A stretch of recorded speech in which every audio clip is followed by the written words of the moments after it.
1974లో తెలుగు చిత్ర పరిశ్రమలోకి నందమూరి బాలకృష్ణ అడుగుపెట్టారు. ఇప్పటి వరకు ఆయన 110 సినిమాల్లో నటించారు. అఖండ సినిమా నుంచి ఆయన నటించిన సినిమాలు భారీ విజయాలను సొంతం చేసుకుంటూ ఉన్నాయి. అఖండ, భగవంత్ కేసరి, వీరసింహారెడ్డి, తాజాగా డాక్ మహారాజ్ ఇలా వరుసగా 4 విజయాలను సొంతం చేసుకుని బాలకృష్ణ తెలుగు చిత్ర పరిశ్రమలో సరికొత్త రికార్డ్ సృష్టించారు. ప్రస్తుతం ఆయన అఖండ 2లో నటిస్తూ ఉన్నారు.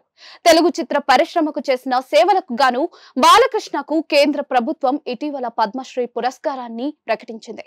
ఆ పురస్కారాన్ని ఆయన సోమవారం ఢిల్లీలో రాష్ట్రపతి చేతుల మీదుగా అందుకున్నారు. పురస్కారాన్ని గ్రహించే సమయంలో నందమూరి బాలకృష్ణ పూర్తిగా తెలుగు సంప్రదాయాన్ని పాటించారు. దోవతి దానికి తగ్గట్టుగానే కుర్తా ధరించి ఆకట్టుకున్నారు. తెలుగు సంప్రదాయాన్ని పరిడవిల్లేలా చేశారు. పద్మశ్రీ పురస్కారం అందుకున్న తర్వాత బాలకృష్ణ ఢిల్లీలోని జాతీయ మీడియాతో మాట్లాడుతూ, నా పేరు బాలకృష్ణ, నందమూరి మా ఇంటి పేరు. మా నాన్నగారు స్వర్గీయ ఎన్టీ రామారావు, ఆయన కుమారుడిని నేను. పద్మశ్రీ పురస్కారాన్ని తీసుకోవడానికి నేను ఢిల్లీకి వచ్చాను. నేను దాదాపుగా 110 సినిమాల్లో నటించాను. నేను నటించిన అఖండ సినిమా భారీ విజయాన్ని అందుకుంది. ఆ సినిమాను చాలా ఎక్కువ మంది చూశారు. నేను 1974లో తెలుగు చిత్ర పరిశ్రమలోకి అడుగుపెట్టానని బాలకృష్ణ హిందీలో వ్యాఖ్యానించారు. సహజంగా బాలకృష్ణ సంపూర్ణమైన తెలుగులో మాట్లాడుతూ ఉంటారు.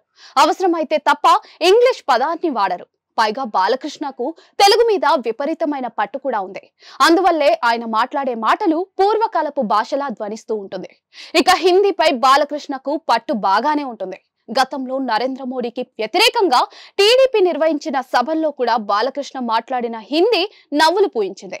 అంతేకాదు 2018లో తెలంగాణ రాష్ట్రంలో జరిగిన ఎన్నికల్లో బాలకృష్ణ ప్రచారం చేశారు.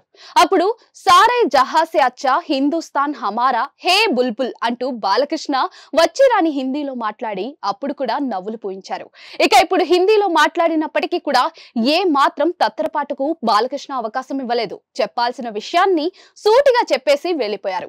అయితే మధ్యలో కాస్త ఆయన మాటలకు బ్రేక్ పడినప్పటికీ కూడా దానిని ఆయన ఈజీగానే కవర్ చేశారు. మొత్తంగా తనకు కూడా హిందీ వచ్చు అని నిరూపించుకున్నారు. ఇక బాలకృష్ణ మాట్లాడిన మాటలకు సంబంధించిన వీడియోను కొంతమంది ట్రోలర్స్ సామాజిక మాధ్యమాల్లో తెగ వ్యాప్తి చెందిస్తూ ఉన్నారు. ఇదే క్రమంలో ఆ వీడియోకు తమదైన వ్యాఖ్యలు చేస్తూ ఉన్నారు.